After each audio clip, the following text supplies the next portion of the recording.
Good morning, everyone, and happy Wednesday. I am going to read to you the next two chapters of the BFG, but as usual, let's go ahead and review our daily assignments. So let me get that screen shared with you. Here we are. You should be able to see it now. Okay, so if you look up here, it is Wednesday, halfway through the week. So because of that, we have our office hours, but we also have our small groups this afternoon. I put the schedule here if you forget what time you're at. Please bring a pencil and a piece of paper with you for our fun activity that we will be doing in the afternoon. Please don't forget to come. I missed some of your faces last week. The next things that we are doing are pretty much similar. You guys should kind of be in the routine by now with this week's activities, but slide 12 in your digital journal, things that I miss doing. And then grammar is the last two pages actually in your packet. And then there's that really fun optional challenge that I want to leave up so I can give you extra time to do it, for you to do it if you want to. I'm excited to see some of yours that you will be posting. Independent reading, 30 minutes of reading and fill out your reading log. Okay, today for your book report, you are going to be doing two things. You will be doing the problem and solution flaps. So remember, you're not gluing or cutting anything right now, but I'm just showing you these. So the problem and solution flaps, all you need to do is write one or two sentences for the problem of the story, and then one or two sentences for what the solution of the story is.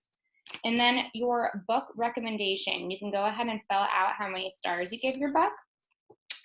I did an example of this, but I wrote a lot. I wrote 3 pieces of evidence explaining why I liked my book so much and my opinions for it.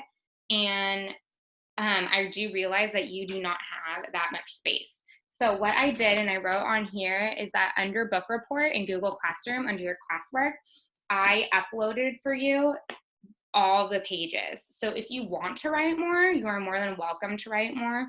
You can just go ahead and print out that book review page, and then you can print it out as many times as you want if you want to go ahead and write more.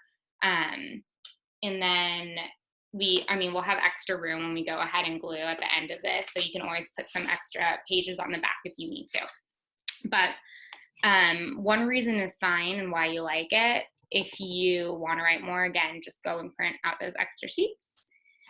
Today, you are doing your character analysis of Templeton. You are doing the entire paragraph. You guys have done the first 2 sentences and the last 4 sentences for a while now on 2 separate days. You are more than capable of doing the whole paragraph together, okay?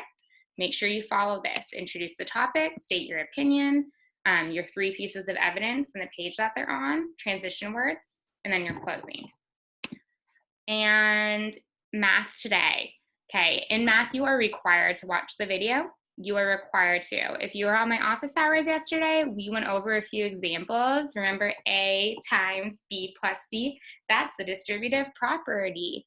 We went over some examples together to kind of get your mind into that distributive property and what that looks like and what it's going to look like in the book today. But you need to watch this video because it is a little bit different than what we've been doing. And then I want you to post a photo, page 86 to Seesaw, so your student practice page. A lot of your pictures I'm having a really difficult time seeing. So if you take the picture directly from the camera, just make sure you hold it up really nicely so that I can see it. If you're standing back like this, I can't see it. So do that. And then also, oh, hold on a second. Oh yeah, we're good. And then also, if it's easier for you to just take a picture of it and then upload it to the computer, that would be great too, because then I can really see it. And then last but not least, in science, you're going to complete the end of mystery assessment questions. You have music there and some art activities. Okay, perfect. So let's stop sharing so I can go ahead and read with you. All right. I thought for a second there I paused because I thought that I didn't press the record button and all I need is to make my video for 20 minutes and then it not be recorded, because that has happened before. So the BFG, that's what the chapter's called. The giant picked up the trembling Sophie with one hand and carried her across the cave and put her on the table. Now he really is going to eat me, Sophie thought. The giant sat down and stared hard at Sophie. He had truly enormous ears. Each one was as big as a wheel of a truck, and he seemed to be able to move them inwards and outwards from his head as he wished. I is hungry, the giant boomed. He grinned, showing massive square teeth. The teeth were very white and very square, and they sat in his mouth like huge slices of white bread. Please don't eat me, Sophie stammered. The giant let out a bellow of laughter. Just because I is a giant, you think I is a man-gobbling cannibal? He shouted. You is outright giant is all cannibal-y and murderful, and they does gobble up human beings. We is in giant country now. Giants is everywhere around. Out there has the famous bone-crunching giant. Bone-crunching giant crunches up 2 wopsy, whiffly human beings for supper every night. Noise is ear-bursting. Noise of crunching bones goes crackety-crack for miles around. Ouch, Sophie said. Bone-crunching giant only gobbles human beings from Turkey, the giant said. Every night, bone cruncher is galloping off to Turkey to gobble Turks. Sophie's sense of patriotism was suddenly so bruised by this remark that she became quite angry. Why Turks, she blurted out. What's wrong with the English? Bone-crunching giant says Turks is tasting ever so much juicier and more scrumdiddlyumptious. Bone cruncher says Turkish human beings has a glamorly flavor. He says Turks from Turkey is tasting of Turkey. I suppose they would, Sophie said. Of course they would, the giant shouted.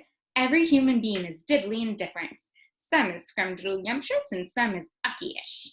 Greeks is all full of ucky slush. No giants eating Greeks, ever.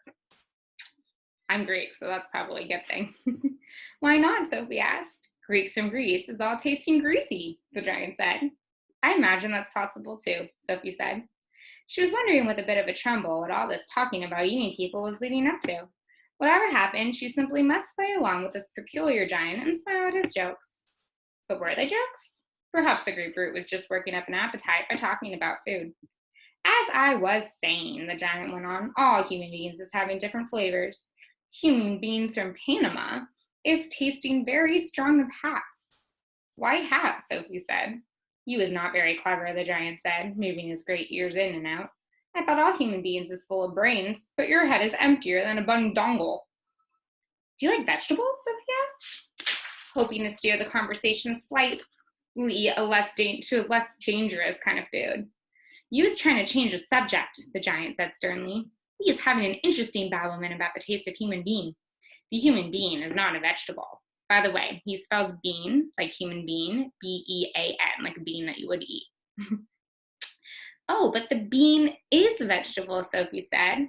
Not the human being, the giant said. The human being has 2 legs, and a vegetable has no legs at all. Sophie didn't argue anymore. The last thing she wanted to do was to make the giant cross. The human being, the giant went on, is coming in zillions of different flavors. For instance, human beings from Wales is tasting very whooshy of fish. There is something very fishy about Wales. You mean whales, said Sophie, W-H-A-L-E-S. Wales, W-A-L-E-S, capital W, is something quite different. Because Wales is a place, right? Wales is Wales, the giant said. Don't gobble funk around with words. I will now give you another example. Human beings from Jersey has a most distinguishably woolly tickle. Disgustable woolly tickle on the tongue, the giant said. Human beings from Jersey is tasting of cardigans. You mean jerseys, Sophie said. You are once again gobble funking, the giant shouted. Don't do it. This is a serious and snitching subject. May I continue? Please do, Sophie said. Danes from Denmark is tasting ever so much of dogs, the giant went on. Of course, Sophie said, they tasted Great Danes. Wrong, cried the giant, slapping his thigh. Danes from Denmark is tasting doggy because they is tasting of Labradors. Then what do the people of Labrador taste like, Sophie asked. Danes, the giant cried triumphantly. Great Danes. Aren't you getting a bit mixed up, Sophie said. I is a very mixed up giant, the giant said. But I just do my best, and I is not nearly as mixed up as the other giants. I know one who gallops all the way to Wellington for a supper. Wellington, Sophie said. Oh, let me show you the picture. Where's Wellington? Your head is full of squashed flies, the giant said. Wellington is in New Zealand. The human beings in Wellington has an especially scrumdiddlyumptious taste. So says the welly-eating giant. What do the people of Wellington taste of? Sophie asked. Oops, the giant said. Of course, Sophie said. I should have known. Sophie decided that this conversation had now gone on long enough. If she was going to be eaten, she'd rather get it over with and done right away than be kept hanging around anymore. What sort of human beings do you eat? She asked, trembling.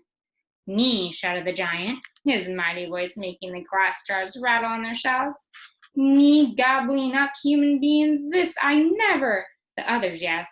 All the others is gobbling them up every night, but not me. I is a freaky giant. I is a nice and jumbly giant. I is only nice and jumbly giant in giant country. I is the big, friendly giant. I is the BFG. What is your name? My name is Sophie, Sophie said, hardly daring to believe the good news she just heard.